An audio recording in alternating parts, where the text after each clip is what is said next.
Good evening, everyone. My name is Ted Everingham. I'm speaking to you from the Sheldon Room of the historic Alger House at the Grosse Pointe War Memorial on the shores of Lake St. Clair, where it's windy and cold and rainy tonight. It's a great night to sit in front of the fireplace, as in fact I am, to have a conversation with Beverly Weintraub, who's written a really interesting and I think very timely new book.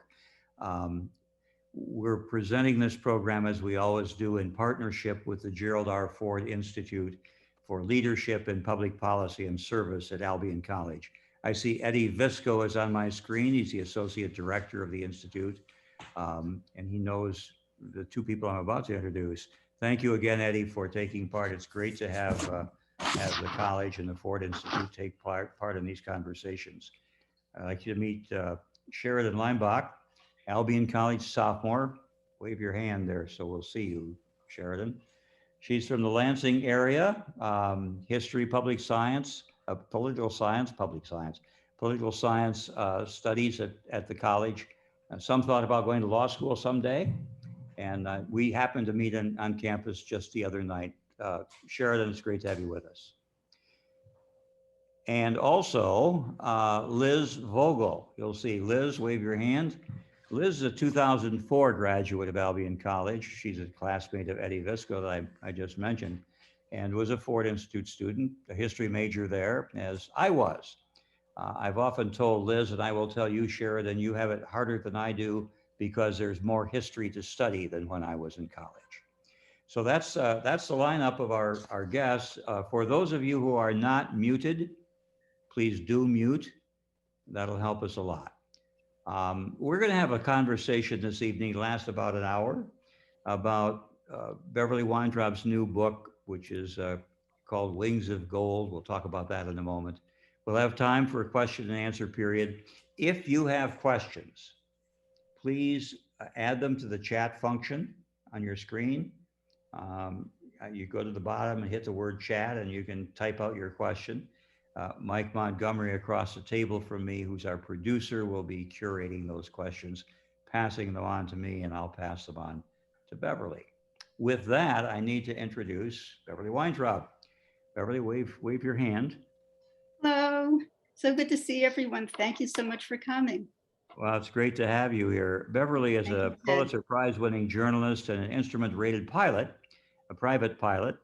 As an editorial writer for the New York Daily News, she's covered topics including education, social services, and aviation, and she shared a 2007 Pulitzer Prize for editorial writing for an in-depth investigation into the illnesses afflicting World Trade Center rescuers and those rescued, as well as the recovery workers after 9/11. She's written op-eds for the Washington Post. She had one published today in the New York Daily News, if you'd like to look at that. She holds tailwheel, complex, and high-performance airplane endorsements and has crisscrossed our country in single-engine propeller aircraft. She's speaking to us tonight from New York City, where she lives. Beverly, welcome. Thank you so much, Ted. It's a pleasure to be here. Tell me how this all started. I keep seeing the name Captain Rosemary Mariner. Yes. So in January 2019, retired Navy Captain Rosemary Mariner passed away of ovarian cancer. She was the first woman to fly a Navy tactical jet, the first to command an aviation squadron, and an inspiring leader who promoted equal opportunity for women in the military. At her funeral, the Navy did its first ever all-woman missing man formation flyover, a tribute that made national news. Now, a former colleague from the Daily News, who is now at the Washington Post, asked me if I would write an op-ed about it, which I did. And several months later, an editor from Lyons Press emailed me saying she had seen the piece and she thought that it might make for an interesting book, which kind of doesn't really happen, but this book just fell in my lap, and the story, it's just captivating and so inspiring, and I was just ecstatic to have the opportunity to tell it. Now, Captain Mariner was one of 6 women who were the first to earn Navy Wings of Gold in an experimental program in 1973. The idea was to get 8 officers or cadets from Women's Officer School, which was very different from Men's Officer School. and put them through the same flight training regimen as male naval aviators.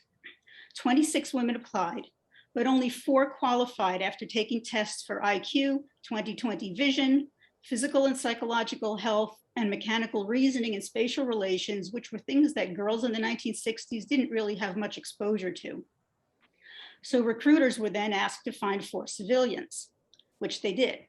1 member of each group dropped out early, so in the end, the first group of female naval aviators consisted of 6 women.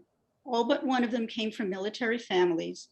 2 already had pilot's licenses when they signed on, and 2 others had extensive flying experience. Only 1 had never flown before, other than as a passenger. Besides the first that Captain Mariner achieved, the group would include the first female hurricane hunter, the first pregnant Navy pilot, a plaintiff in a federal class action lawsuit challenging a longstanding ban on women in combat, and tragically the first to die in the performance of her duties. The women were the subjects of tremendous publicity at the start of their careers and with every milestone. And in a moment, you'll see part of a promotional film that the Navy put together in 1974 titled Ladies Wear the Blue. It was a half-hour pitch to recruit women to the Navy, and the very last segment, the capper to the whole thing, highlighted the brand new flight training program for women. You'll see a little bit of their flight training regimen and footage of the first solo of a Navy aircraft by a woman. Unfortunately, the only prints that exist at the National Archives are not really very good quality, so I apologize in advance for the poor video and sound.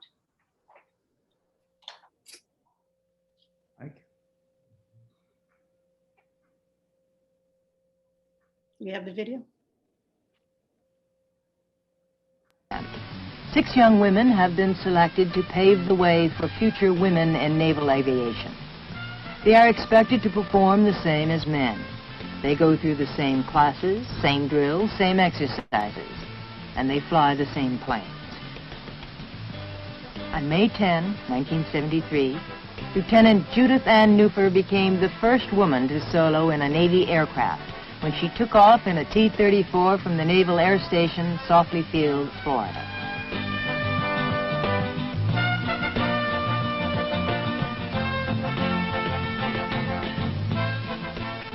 It was a very good feeling to know that I had actually taken that plane off and brought it back home all on my own.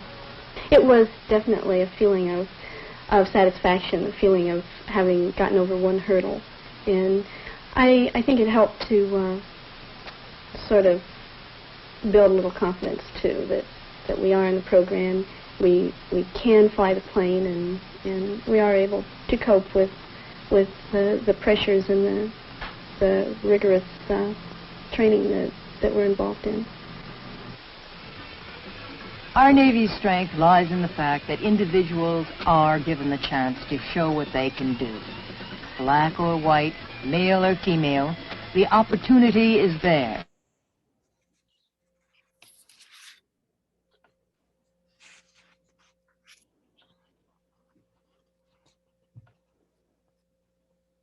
Okay, so let me see if I can share my screen.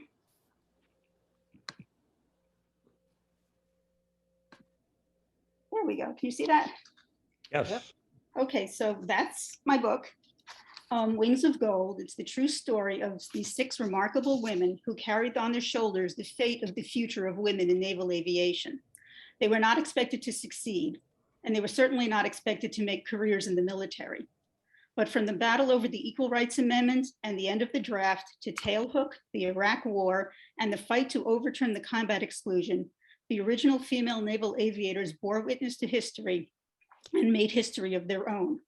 They broke down barriers and opened doors for generations of women pilots wanting to serve their country. And many of the challenges they confronted are still in the news today.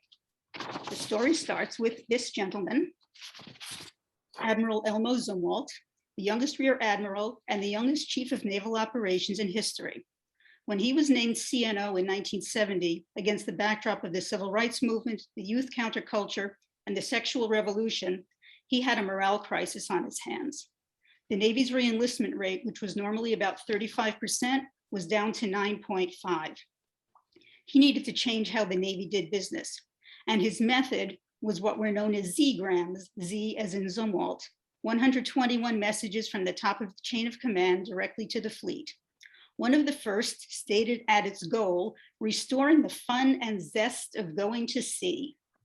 Z-grams covered everything from relaxing bans on civilian clothing to allowing alcohol in some barracks, to forbidding punishing men for growing facial hair and sideburns, to allowing Navy personnel to ride motorcycles, to calling out deep-seated ingrained racial discrimination. In August 1972, Zumwalt released Z-gram 116, titled Equal Rights and Opportunities for Women in the Navy, not only because he believed equal opportunity was the right thing to do, but because it was a potential solution to a very serious personnel problem. With the Vietnam War winding down, the Navy could no longer count on men choosing to go to sea rather than fight in the jungle. The impending end of the draft meant that Navy would soon have to attract volunteers. And with the expected passage of the ERA, it seemed it would soon be unconstitutional to forbid women from serving on ships, limit them to desk jobs, restrict their promotions, or bar them from most positions of command, including any job that made a woman a commanding officer over men.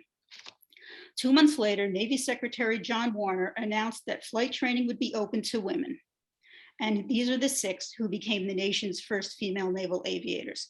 I do want to make one note about how I was referring to these women. In the presentation and in the book, I call them by their first names, which is something that doesn't really sit well with me, calling adult women by their first names, but they made their various achievements having different last names in different times, and I tried writing it that way and it got really confusing. So I asked around and the consensus was that it would not be disrespectful to do it this way. So this is how I'm referring to them. So starting with Barbara Allen Rainey.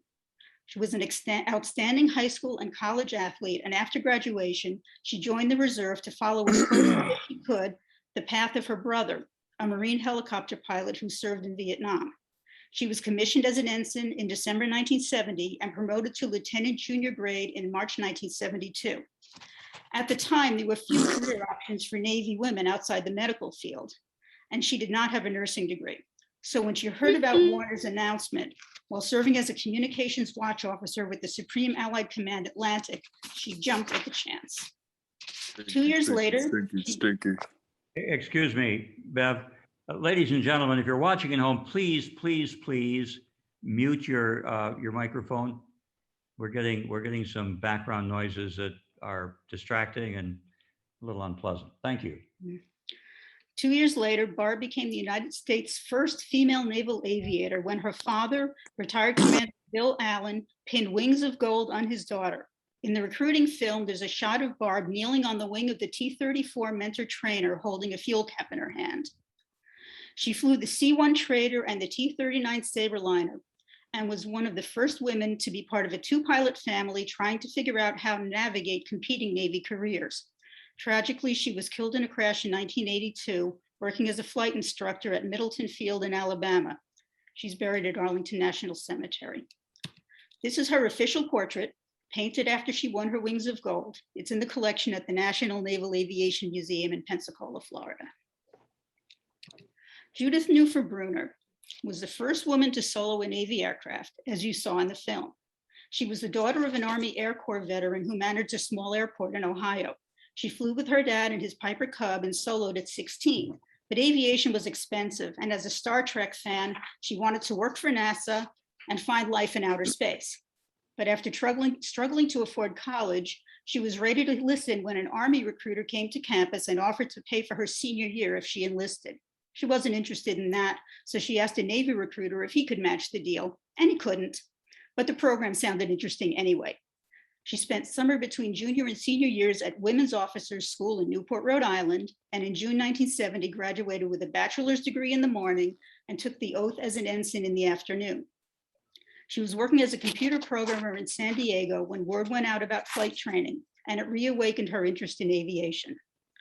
On January 10th, 1973, in a grand ceremony at the Pentagon, John Warner himself signed training orders authorizing Lieutenant Judith Neufer as the first woman officially assigned to US military flight training.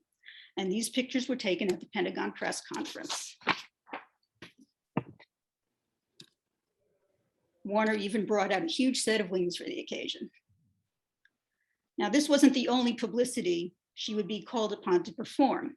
Judy and Barb were asked to report to Pensacola early for PAOs, public affairs opportunities. In the picture at the bottom right, they're standing in the sands on the Pensacola obstacle course, wearing heels and white gloves in front of a wall that would soon be a literal barrier in their path. The women were supposed to meet the same physical requirements as men, and all did great in swimming and in survival training. But the walls on the obstacle course pose a problem. Even for many men, the walls could pose a challenge, but the women had less upper body strength to begin with, and Women's Officers School emphasized administrative knowledge needed for supporting the Navy bureaucracy, not physical conditioning needed to serve at sea or in the air. So the women got remedial training with pull-ups, push-ups, sit-ups, bike, rowing, and weightlifting on Monday, Wednesdays, and Fridays, and running on Tuesdays and Thursdays. Eventually, the Navy changed some of the physical standards because otherwise they would have lost the entire group. But it was also a test for the Navy, which had just assumed that this kind of strength was necessary for pulling a plane out of a spin or dealing with a hydraulic failure. The WASP, the Women Air Force Service pilots who flew for the Army during World War II, had flown every type of warplane the United States could produce, and they proved that brute strength really wasn't necessary, but that lesson had been forgotten and needed to be learned all over again. When Judy taxied out on her historic first solo, as shown in the film, all of Softly Field came to a standstill until she landed, taxied in, shut down, and shook her CO's hand.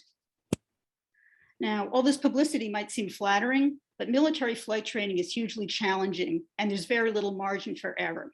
For these 6 women, it was an experiment. After 6 months, the program was suspended and would be reevaluated to see if it would continue or if the Navy would pull the plug. If they washed out, it would be the end of women pilots in the Navy for who knows how long. So they had the future of the program on their shoulders to the usual pressures of flight training. And then on top of that, pressure to do press conferences, appear on game shows like To Tell the Truth and What's My Line, and pose for endless pictures. I suspect some of the 26 women who initially applied realized that's what was going to be and decided they didn't want any part of it. Judy later learned to fly the P-3 Orion and got to see the literal eye of the storm as the first female hurricane hunter. And later she would fulfill her childhood dream by joining NASA, writing code for the Hubble Space Telescope, and serving as director of safety and mission assurance at the Goddard Space Flight Center. In 2014, she received the Catherine Wright Memorial Trophy from the National Aeronautic Association for over 40 years of distinguished and historic contributions to aviation. Jane Skyles O'Day was the daughter of a naval aviator and a Navy Reserve Supply Corps officer who both served in World War II. She and her father flew together in a Ford Trimotor and in his Beechcraft Bonanza. But when she was in high school and applied to work the ramp at the airport where he kept his plane, the answer was no. Receptionist was the only job open to a girl. Jane graduated from college and was thinking about law school when a friend of her father's told her the Navy was considering opening flight training to women. She signed up and was in the middle of Women's Officers School when it became official. The commander there cautioned her to be careful, saying the Navy does not reward pioneers. When Jane was winged in April 1974, her father, Paul, pinned his own wings of gold on his daughter, the first naval aviator to do so. In the first part of the recruiting film, Jane is one of the women being pushed off that platform into the water. This was an exercise called parachute release, and it simulated ditching an aircraft, parachuting into the water, and being dragged along by the wind. If the pilot couldn't release the harness, eventually the chute would become waterlogged and drag the pilot under. Lieutenant Junior Grade Jane Skyles O'Day would be the first woman to fly the C-130 Hercules and the first female naval aviator assigned overseas. When she arrived at her squadron in Rota, Spain, the CO told her there was only one bathroom and she wasn't allowed to use it. This is a story about Jane and Stars and Stripes. Her squadron was nicknamed the Go-Go Airline, and of course, she was the Go-Go Airline girl. Actually, there were 2 bathrooms, one marked officers and one marked men. Jane decided that since she was an officer, she should use the one marked officers. And after the first time she walked in on a couple of officers because the stalls had no doors on them, the CO redesignated them men and women. Now, until 1972, pregnancy was cause for immediate dismissal from the military. After that, a woman could request a waiver from her CO, and if he agreed, she could continue her career. So you can imagine the tumult when the woman who was told she couldn't use the bathroom became America's first pregnant military pilot. That's from her hometown paper in Iowa. Jane's CO assumed she would quit, but she and her husband, who was a crew chief maintaining the planes she flew, decided she should stay. She cobbled together civilian clothing into something that looked like a uniform because there were no maternity uniforms. And by the way, there were no maternity flight suits until this past summer. She caught lots of flack for it, even though it was acceptable under Navy regulations. Jane and her flight surgeon together decided it was safe for her to fly until her 7th month. Then she switched to a desk job, was promoted to lieutenant senior grade 2 weeks after giving birth to a baby girl, and returned to flying about a month later. By the time Jane got pregnant with her second daughter, she was a flight instructor at Pensacola, the first female flight instructor in the Navy. And she stopped in her 6th month only because she couldn't reach all the buttons and switches in the T-34. That baby logged over 100 hours of flight time. Jane proved it was possible to be a naval aviator, a Navy officer, and a mom all at the same time. She was one of the first female naval aviators to serve on an aircraft carrier, to land on a carrier, which is the defining experience for naval aviators, but the women weren't allowed to do for years, to achieve command and to make captain. Joellen Drag Osland wanted to be a professional horse show jumper. Growing up at a time when women were not expected to be physically fit and there wasn't much in the way of girls' sports, she rode horses, taught swimming, horseback riding, and skiing. She had no background in aviation and no one in her family flew. But after she graduated from college in December 1972, her boyfriend in the reserve showed her a notice about Warner's announcement. On the same day Judy Neufer became the Navy's first female flight cadet, retired Commander Theodore Drag administered the oath of enlistment to his daughter at Naval Air Station Alameda, California. Illustrating a news story about the event was this picture of Joellen wearing high-heeled boots and a miniskirt leaning against a T-34. It was captioned, of course, "The shape of things to come." Now, looking at this picture today, it's a little bit cringeworthy, but it really speaks to the times and to the perceptions that these women had to overcome. Joellen was the first civilian female student naval aviator recruit and would become the first woman helicopter pilot. She decorated her flight helmet with flowers. The Navy, she said, didn't quite know what to make of us anyway. Now, carrier qualifying was not the only shipboard opportunity off limits to women. Soon after Ensign Joellen Drag was assigned to her first billet, she found she wasn't allowed to fly out to ships with the rest of her squadron. She couldn't even hover over a ship to deliver the mail. This was because of a law, US Code Title 10, Section 6015, and it said, in part, that women shall not be assigned to duty in aircraft while such aircraft are engaged in combat missions. The Navy interpreted combat mission to mean any aircraft that could at some point have a combat mission, not that it was engaged in combat of that at that time. Flying to and from ships was a primary job for a Navy helo pilot. She was being evaluated by the same standards as men for jobs she wasn't allowed to do. She couldn't log flight time she needed to advance, and the Navy was denying itself the services of a qualified pilot trained at public expense. After multiple letters asking permission to fly to ships vanished up the chain of command, Joellen joined a federal class action lawsuit challenging the combat exclusion. In 1978, Judge John Sirica of Watergate fame ruled in favor of the plaintiffs and mentioned her specifically by name. The decision wasn't the end of the matter, but it did open the door a bit, allowing women, including Joellen, to serve shipboard. She soon became the first female pilot assigned aboard a Navy ship and was the first female combat search and rescue helicopter aircraft commander, logging 7 rescues. And later, she and her husband, Captain Dwayne Osland, became strong advocates for military women and their rights. Anna Maria Scott was the only one of the 6 not from a military family. She discovered aviation as a teenager when her boyfriend and a pilot friend took her on a night flight around San Francisco. She earned both a private pilot certificate and a bachelor's degree while at college in California. And being fluent in Spanish, she considered the diplomatic corps. But then her father told her he'd seen an article that the Navy wanted women to fly. She signed on a month after Warner's announcement and reported to Women's Officer School with the other civilian candidates in January 1973. Slightly more than a year later, Ensign Anna Maria Scott would become the Navy's second female helicopter pilot. She flew VIPs all over the East Coast and secretly made some history of her own by hiding in plain sight. A lieutenant commander in her detachment thought the restrictions barring women from landing on ships made no sense, and he took a risk to give her the experience of landing shipboard. More than once, when landing on an aircraft carrier or a destroyer, he took her along as crew, clandestinely. She had to stay inside the helo with her visor down, so no one would know there was a woman on the ship. Only the two of them, she said, ever knew she had disobeyed the law. After putting in her 4.5 years, she left the military and flew all over the world as a pilot for FedEx. Rosemary Bryant Mariner was the last of the 6 to earn her wings of gold, and perhaps the most driven, the most outspoken, and as a friend put it, the most determined to kick open doors, put in a doorstop, and tell others to go through.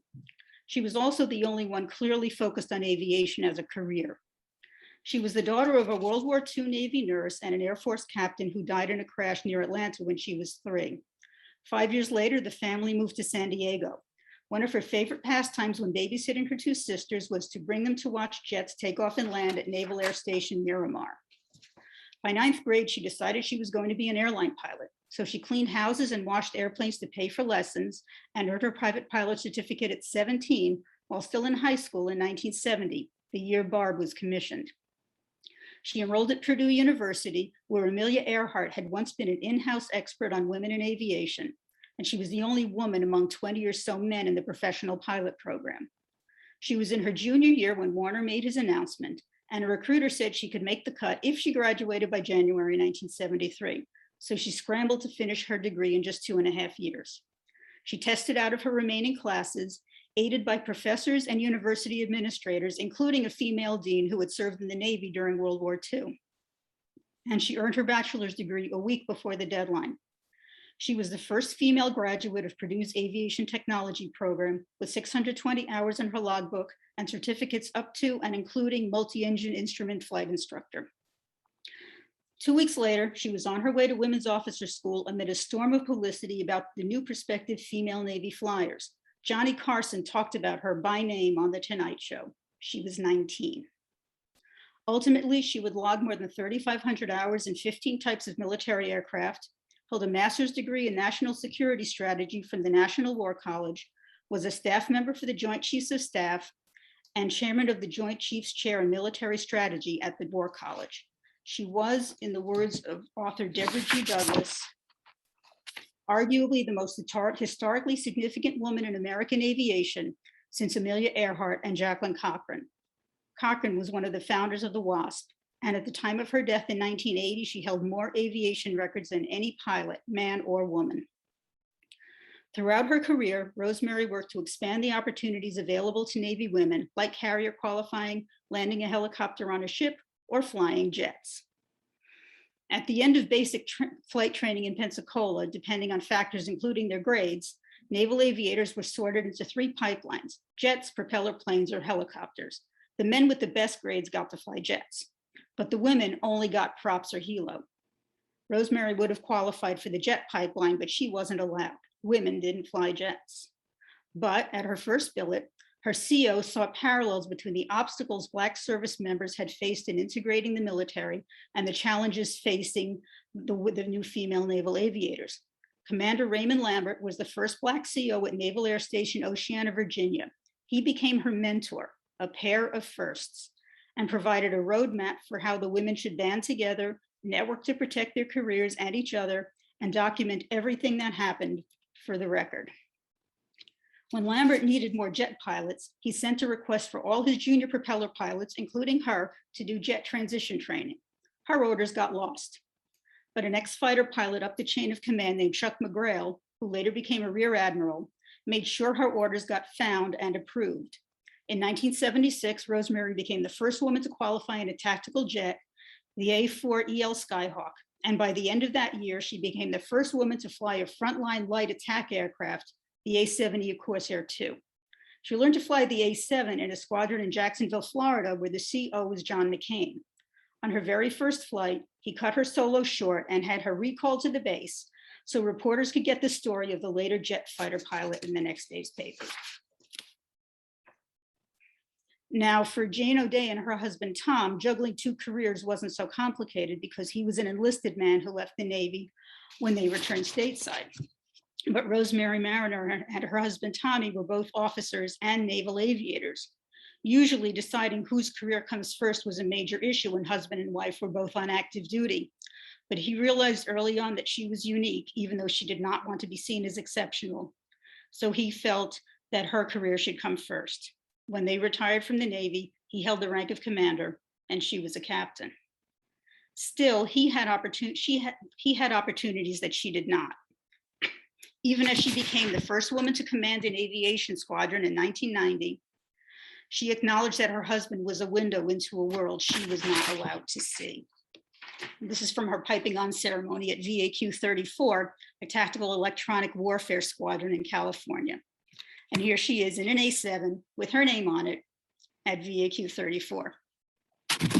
She was a driving force in the battle in Congress over the combat exclusion in 1991 and became a regular commentator on TV news programs, an op-ed writer, and a go-to interviewee for news stories about anything and everything involving women and the military. Captains Judith Neufer Bruner, Joellen Drag Oslin, Jane Skyles O'Day, and Rosemary Bryant Mariner retired in the late 1990s. Judy and Joellen from the reserves, and Jane and Rosemary from active duty. Judy, the first one in, was the last one out. Beverly Weintraub, author of Wings of Gold, the story of the first women aviators. Intriguing stuff. It makes me realize how far we've come, but maybe how far we have yet to go. I want to interrupt the dialogue here just for a moment. For those of you watching at home, this book doesn't come out until December 1st. If you look in the chat section of, you'll see a link there. If you use that link, you can purchase the book at a 20% discount. There's a cutoff on that. I think it's November, what, 18th? November 18th. Yeah.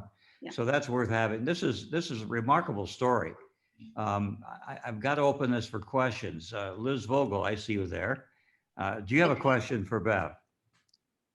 I do, and I want to frame it around some notes that I took while you were speaking, especially the game playing where women couldn't land on a ship because it could be engaged in combat, and that interpretation of the law. And when I was thinking about that sort of, I call it game playing, I was then smiling when you said that there was one of the pilots you were mentioning was supported by John McCain, and another pilot was supported by her husband. And so I see this dichotomy of women being very supported by strong men who wish for women to be in here in the thick of things, in making their careers in the Navy. And then there's the other side of it, which is what I'm sure you learned while you were interviewing these women, which was there was a barrier every single step of the way. What was your feeling when you were interviewing them about how they overcame that? Because it seemed like it was persistent. It was definitely persistent. I mean, the bravery and the persistence and the strength of character that they all had was remarkable. Being trailblazers in this way, and expecting that would be pushback. I don't know that they expected there would be quite as much pushback in as many different forms as there was. But they emphasized that for all the resistance, there were also men up the chain and down the chain who understood what they were doing, how important it was to expand the pool of superior pilots, no matter what gender, and they were incredibly supportive. The family members were supportive. Raymond Lambert was incredibly supportive. And at every stage, there was somebody, a mentor or someone who would be a bit encouraging, who would smooth the path. And that really balanced out and for them and confirmed that, this was very important what they were doing and, they needed to persist. Good question. Sheridan, do you have a question? I have a few. So to begin, so historically female advancements in history have been excluded from history textbooks and memory. Are you hoping this is changing? Are you hoping these stories will be seen in history and in history textbooks? I don't know. I think it would be nice. I don't know that, with a textbook, was certainly not what I had in mind. But there is a huge hunger for history, for lost history. And I saw this morning that the official Twitter feed of the CNO for Veterans Day had 6 photos tweeted out. And the one in the middle of the right was the 4 of the original female naval aviators as cadets. They were not identified. Clearly, whoever put that together recognized the historic significance. But the stories have been lost. People don't know. And I think it's important that this story be understood. Because I'm curious. As I said earlier, I'm a history major, and I know I have a couple of books in here I've got to get out of this head someday. But I'm curious about how were you able to find these women after 50 years? It was a bit of a challenge, and like these women, I had a ton of help. So after Captain Mariner's funeral, her family had been interviewed by various members of the press. I had some former colleagues at NBC who reached out, asked if it would be okay to share contact information, and we made contact in that way. The other women, though, was a bit more of a challenge. You can Google people and you don't know what you're going to get. So I emailed a number of female veteran organizations, and one group called Women Military Speakers put out my request on their listserv, and several of the pilots responded.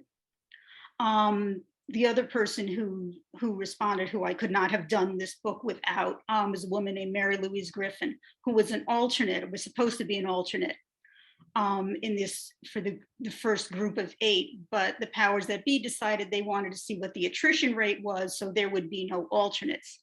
So they went down from 8 to 6. So I don't think that's really statistically significant or reliable data. But I believe for the men, the attrition rate was about 22%. So it was pretty much ballpark. And then after the program was reevaluated and the decision was made to go on, Mary Louise was in the second group. She started her flight training in 1975, and she is a centerpiece of this community. She knows everyone, she keeps up, and she emailed me saying she would make contact with everyone, which she did, and got everyone to agree to talk to me, which they did. And she said, I have an archive, come down and see it. And she had documents and names and dates and memorabilia in large Tupperware tubs. And she opened her home to me, and she opened the archive and shared all this information with me. She read my manuscript, she fact-checked me, she answered a million stupid questions, because if something wasn't phrased properly, a Navy reader would get it. I probably wouldn't notice, but she would. We had a girls' weekend with a retired Rear Admiral, not intimidating at all.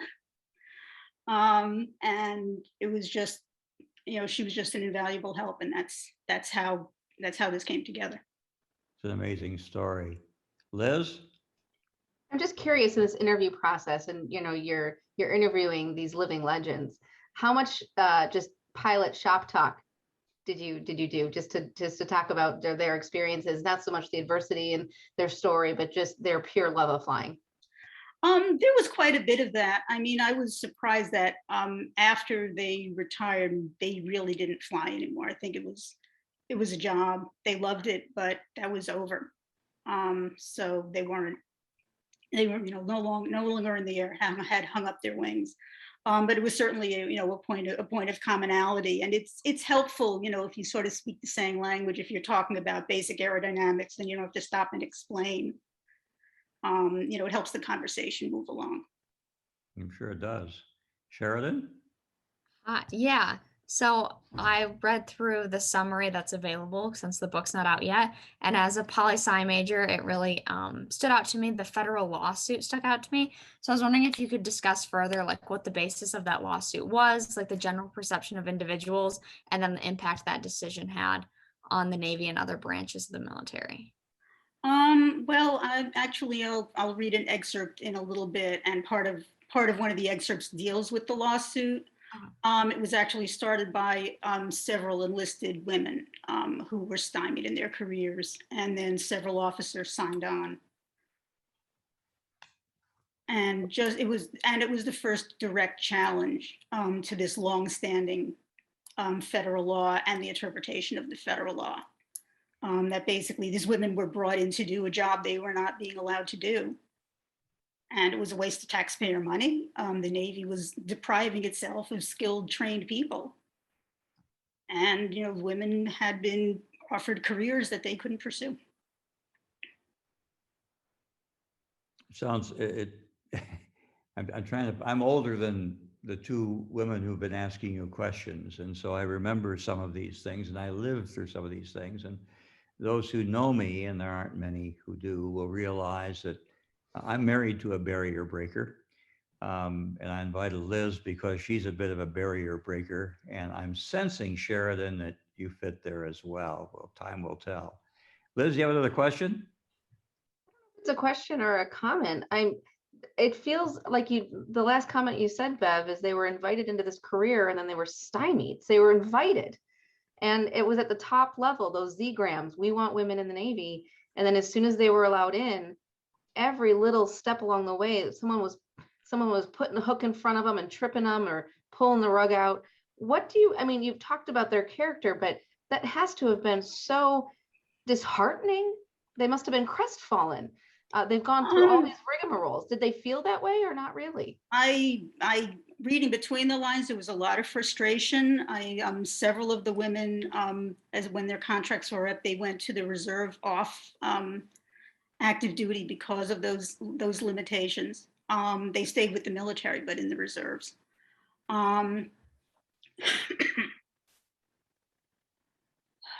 They really emphasized the positive aspects of it in the conversations.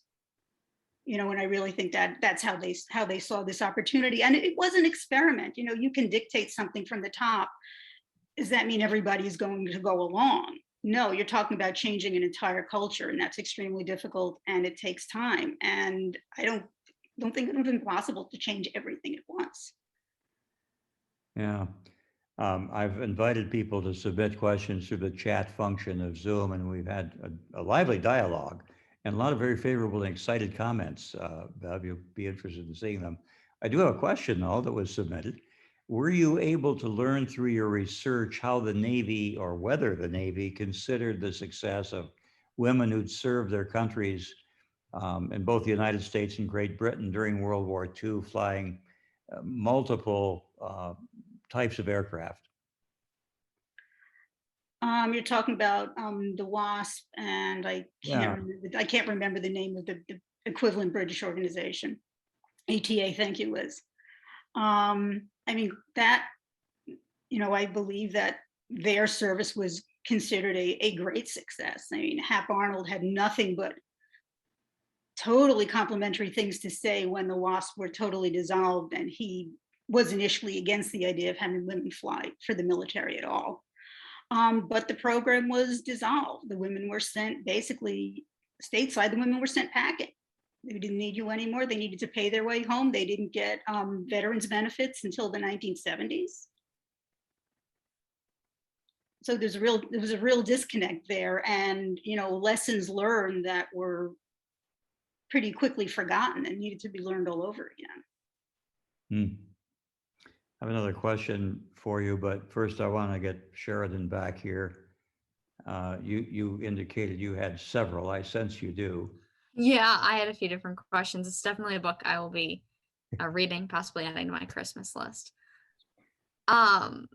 My other one, so as a pilot, can you speak to like what the missing man formation flyover is and like its significant and other honorary like flying formations? Because like I've seen a few of them. I'm from Lansing and I watch them on DC and I'm like, they look cool and I'm sure they have meaning, but I've just never, I guess, delved into the history of Well, them. I'm not sure what the history of it is. You'll see it later. There's another video and you'll see it later, where one of the pilots peels off into the sky and the others go on with a hole in the formation. Note the comrade lost. It's hard, I must say, I'm a romantic at heart. It's difficult for me to watch that formation without getting a bit of a lump in the throat. It's very moving to me. We've talked about a lot of things that have changed and some that haven't. What issues that these women dealt with persist? The question of representation. I think the number that was sort of just accepted wisdom was that to normalize women in the military, I think the percentage was somewhere around 20%. You needed 20% women for it to really not be something unusual. They're at 7% right now. It's less than 7% throughout the military, female pilots. So there's a long way to go to get to that, to make that bar. Sexual assault and harassment within the chain of command are a huge issue, still a persistent problem. One of the 6 women in the book was a victim of a sexual attack by superior officers, which foreshadowed both the attacks in the tailhook scandal in 1991 and the lack of consequences for the perpetrators. My Senator Kirsten Gillibrand has been trying since 2013 to get legislation passed that would move investigations out of the chain of command and put them in the hands of people who are, prosecutors who are trained in investigating sex crimes. It's failed every year. This summer, she was joined by Senator Joni Ernst after a soldier at Fort Hood was sexually harassed and then murdered last summer. And a Pentagon investigation found a command climate permissive of sexual harassment and assault. So that bill is still working its way through the Senate. But there's it's a lot of the same. Still climbing the mountain. Liz Vogel? Why do you think this legislation continues to fail? It seems that we're living in a time and a place where common sense would prevail, and our United States senators of either side of the aisle were rallying about that. But because the chain of command is seen as sacred, taking responsibility out of the chain of command really shakes up how the military works. And there are some members of Congress and the Senate who I think that would be a dangerous precedent. I can hear you gritting your teeth, Liz. I am gritting them. They are grinding. They're grinding. Well, because you have 50% of this you have this capacity of female pilots, and they're not and you're training them, and then you're putting up all these roadblocks, and at some level a young woman who's even interested in aviation, maybe she's interested in military, is going to say, I don't think I want to do that. So but on the other hand, there's a core of female flyers who have not had to deal with any of this. They have had very rewarding careers. They have the same opportunities as their male counterparts. They can work, fly, be promoted to the best of their abilities, and they don't see that kind of pushback. So it's not everywhere. And I just want to follow up with that, Bev. I think the theme that resonates here is just hope and optimism and persistence and tenacity and overcoming obstacles. And if some women in this program are going to see that, and they have to overcome, and then they can rely on those mentors, and some of them are the men and the other male officers, and they can also rely on other women. I think for me, this is a story of just positivity despite all of the issues. And so I think you've really shown through that it's really worth it in the end. Would you say? I'm sorry? I'm That sorry, it I was didn't that it was understand worth the it. It was last worth it. It was worth it in the end. That we're still breaking ground. There's still issues that need to be tackled, but every little step, no matter how small, is an important step. Absolutely. And I think part of the importance of retelling this kind of history is that young women today who might think they are the first to encounter this barrier, they're not. They're people who have come before and they have succeeded, and there are role models they may not even know exist. A few minutes ago, Bev Sheridan asked a question about some litigation, and you mentioned that there was an excerpt in your book you'd like to share with us that touched upon that. Would now be a good time to do that? Sure, let me switch my screen over if I can here. Okay, so this is an excerpt from chapter 7 titled Owens v. Brown. For 2 glorious days in 1974, Interior Communications Electrician Second Class Yona Owens was a full-fledged member of the crew of the survey ship USNS Michelson. No men in her specialty were available, and orders approving her for sea duty on the non-combat vessel were signed and sealed, until they were rescinded by the Judge Advocate General as a violation of federal law. Under Section 6015, Navy women were not allowed to serve on ships, though civilian scientists and technicians and Army and Air Force women were all permitted to travel and work on board. Frustrated at the restrictions that stymied her career, Owens had begun networking. A letter she published in Navy Times offering to share research on women's rights yielded 312 requests for help. Yeoman Suzanne Holtmann was a staffer in a new personnel office for enlisted women. The two connected, and with 2 other enlisted women, aided by the American Civil Liberties Union and the League of Women Voters Educational Fund, they decided to file a class action lawsuit against the federal government, charging discrimination on behalf of 21,870 Navy women. The defendants, Secretary of Defense Harold Brown and Secretary of the Navy W. Graham Claytor. At the same time, Lieutenant Joellen Dragg was chafing under the limits Section 6015 placed on her ability to do her job. She wasn't allowed to hover her helicopter over a ship. Civilian women could go on ships, but she couldn't fly them there. There were always mechanical problems with the blades on the C-46 Sea Knight helicopter, so much of the fleet was frequently grounded. This made it difficult for her to log hours and meet other qualifications to advance even in shore-based billets. Joellen wasn't the only officer in San Diego who thought it was time to bring the rules up to date. While she was pursuing administrative remedies and writing letters up the chain of command, others were also questioning why Section 6015 still existed. Among these was Lieutenant Suzanne Riddlehoover, who was studying at night to become a lawyer. Also, Lieutenant Commander Kathleen Byerly, a women's officer school graduate, and coincidentally, one of Time Magazine's 12 Women of the Year in January 1976, along with former First Lady Betty Ford and tennis superstar Billie Jean King. The 3 officers asked Riddlehoover's constitutional law professor for help, and researching Section 6015, they discovered the class action suit already in the works. With her previous requests denied and her career stalling, Joellen sent one more letter, assisted by a JAG attorney at her wing and endorsed by her commanding officer. The letter went up the chain of command and vanished. Joellen says she suspects one of the Navy brass was dead set against the idea of female military pilots, and another, scarred by his experiences in Vietnam, couldn't square those horrific memories with the idea of women as prisoners of war. So the 3 female officers joined the 4 enlisted women in pursuing the only remaining course of action, a judicial appeal.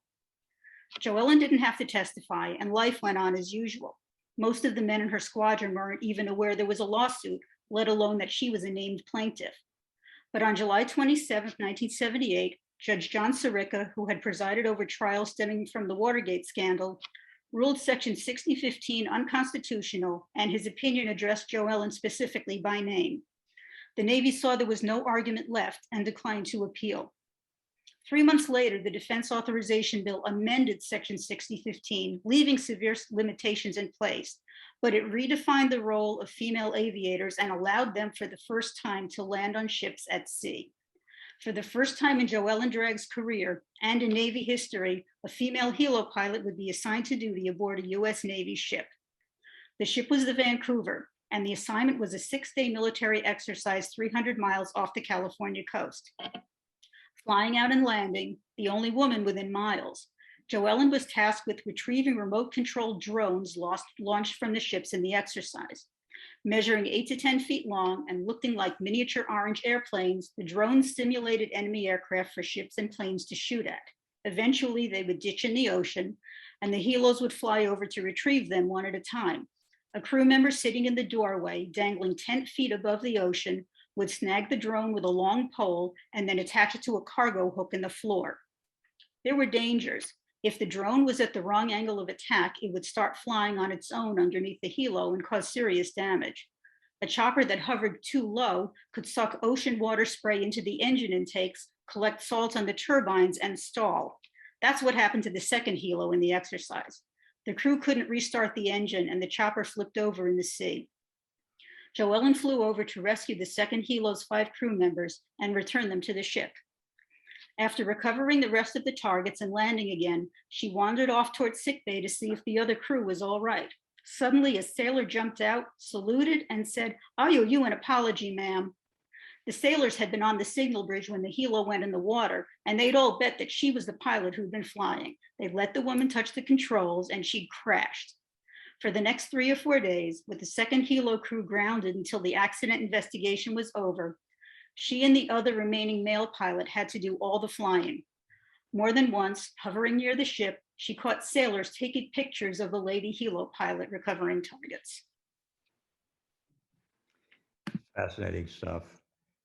I wondered, we dialogue here in the chat section is interesting. You'll enjoy seeing it.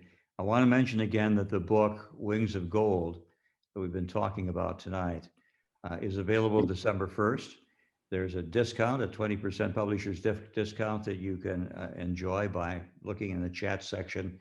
You'll see a link there that'll entitle you to that discount, but that expires November 18, just a week from now. So I hope you'll take advantage of that. Sheridan's already putting this on her Christmas list, I understand. Is that right? So thank you. You wanted to conclude your PowerPoint presentation, Bev. Now would be a good time to do that. Okay, let me rejigger my screen. Give me 1 second.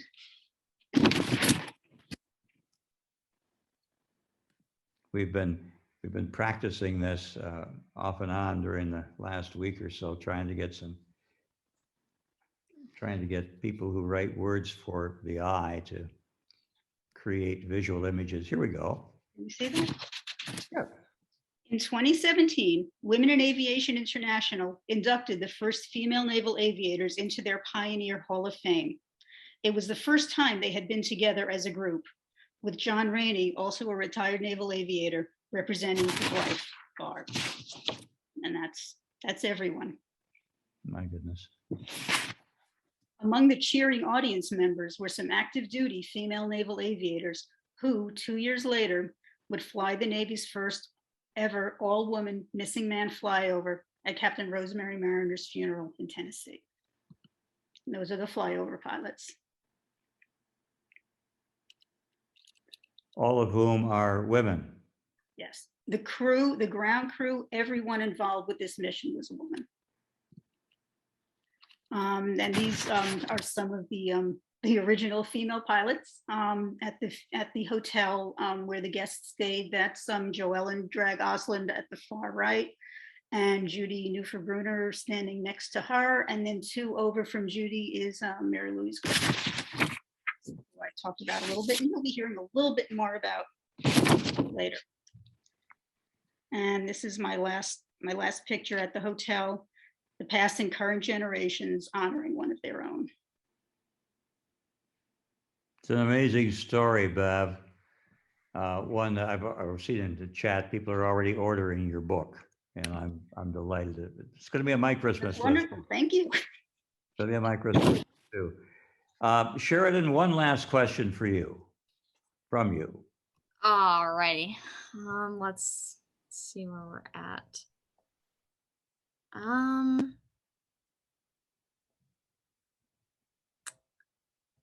So since this is a fairly new field of history, was research on this topic difficult? And would it have been more difficult if these women hadn't been alive to be interviewed? Four of the women are still alive. They all were, very gracious in talking to me. All the families were very gracious in communicating with me. I was fortunate in that, I think, as I said before, there was tons written about these women at the beginning of the program and at every milestone in their careers. So, doing a clip search through various newspaper archives turned up a wealth of information. And then the conversations would, really put the meat on the bones, put, the detail that helped it to come alive. Like, yes, she was an inspiring leader. Well, what exactly did that mean? How did it manifest itself? How did people in the squadron experience that? So those kind of details through various interviews with people in the squadrons as well was extremely helpful. One thing that made it a little bit challenging was that COVID-19 hit. I had tickets to go to Pensacola to go to the Naval Aviation Museum and dig through all their archives. Well, that didn't happen. I was able to visit with Judy Bruner about a week before the pandemic hit, and she had a huge archive that she was willing to share. She had all this material, everything saved, all indexed, and she shared it all with me. Joellen Osland has a PowerPoint that she uses in speeches that she shared with me. I think some of the women realized what an extraordinary story they had, and I think they had always intended to write a book, but it's a really, really daunting challenge. And just that they would entrust me with that, a stranger comes along and says, I want to tell your life story, takes a huge leap of faith. And, I'm honored by the faith they put in me. And I really hope, that I've done them honor and done them justice. I'm sure you have, Bev. We have one more video to show. Would you introduce that? Michael, push the right buttons here. Yes, this was a film put out by the Navy after Captain Mariner's funeral, and it has the flyover pilots talking about the previous generation and what their work meant, and there's a little bit of extra footage.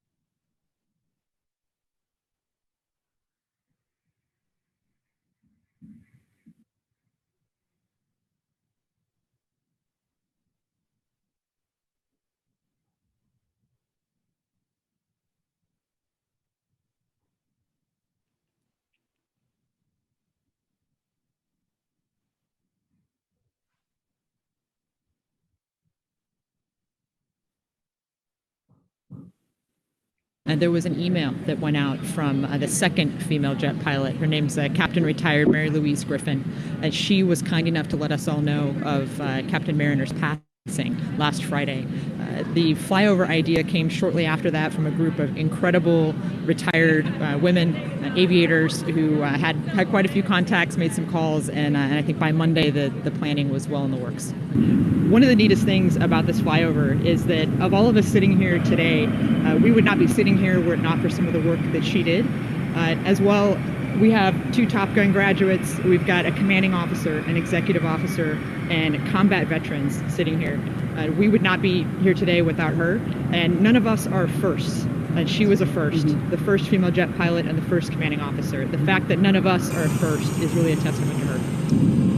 I can remember in 1993, I was 15 years old, and that's when the combat exclusion was lifted, so women could fly in combat in 1993. I did not know who was behind it. I didn't know what women had been fighting for that, and I had no idea how big of an impact that policy decision was until, honestly, we put this crew together, and I was looking at all our bios, and I saw how many combat deployments we had under our belt as a group, and it was pretty awe-inspiring to think back to 26 years ago in April, the decision that was made to allow us to do what we've done now. So Flying today's weapon systems is a continuous process of study. It takes approximately 3 years to get through flight school, and the hard work doesn't stop there. But through hard work and perseverance, you can really achieve any dream, and that's a door that Captain Mariner opened for us. So never think because you're a girl, you can't do something. We embody the work that she did because we're here and we're able to fly these aircraft together in division in tribute to her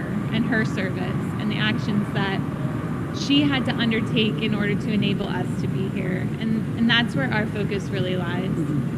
We obviously want to make it look good for Captain Mariner, and in her honor, it's sort of her last flight and the last testament that we can honor. We have to honor her, as all 8 combat aviators that are going to be in this flyover.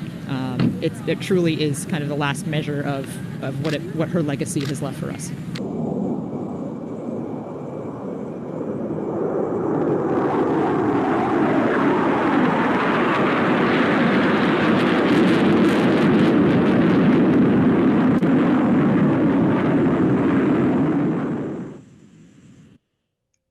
Hard to follow that. I won't try.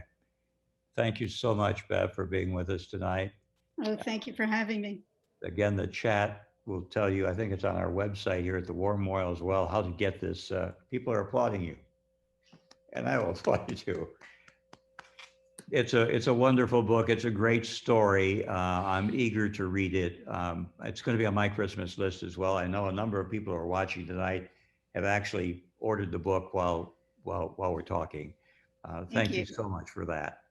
Thank you to the Ford Institute at Albion College for introducing Sheridan to us.